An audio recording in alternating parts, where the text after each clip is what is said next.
బండెక్కినమంటే licence, RC, pollution కాయిదాలు, insurance, బండికి number plate గివి పక్కా ఉండాల్సిందే. లేదంటే నడిమిట్ల పోలీసులు ఏడాపేది తెలియదు, ఏడ షెక్కింగ్లు నడిచేది తెలియదు.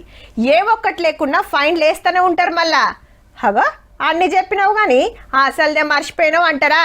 వస్తున్నా, ఆడికే వస్తున్నా. బైక్ కిక్కు కొట్టినామంటే హెల్మెట్ పెట్టవలసిందే, లేదంటే చలానా పడుతుంది. ఇది బండ్లు నడిపేటోళ్ళు అందరికి తెలిసిన ముచ్చటే. కానీ ఈ పట్టి తలిగియకపోతే అట్లా కూడా ఫైన్లు వేస్తున్నారు పట్నం పోలీసులు. ఆల్రెడీ హైదరాబాద్ లో 173 మందికి చలాన్లు వేసిరట కూడా. అగో గదేంది అంటారా? బండి పార్కింగ్ చేస్తే సైడ్ స్టాండో సెంటర్ స్టాండో వేస్తాం, లేకుంటే కింద పడుతుంది, రిపేర్ పర్సు ఖాళీ అవుతుంది. సేమ్ ఇది కూడా గట్లనే. క్లిప్ తలియకుంటే టక్కలు అయినప్పుడు హెల్మెట్ పక్కకు పడే ఛాన్స్ ఉంటది, నెత్తికి దెబ్బలు తాకొచ్చు. గందుకే గీ రూల్ పక్క అమలు చేస్తున్నారట పోలీసులు. చాలా మందికి ముచ్చట తెలియక అట్లనే పోతుంటారు. రోడ్ల మీద ఏమన్నా ఇటమటమైనా కొన్ని మాటల హెల్మెట్ తలిగించినా డేంజర్ లో పడుతుంటారు.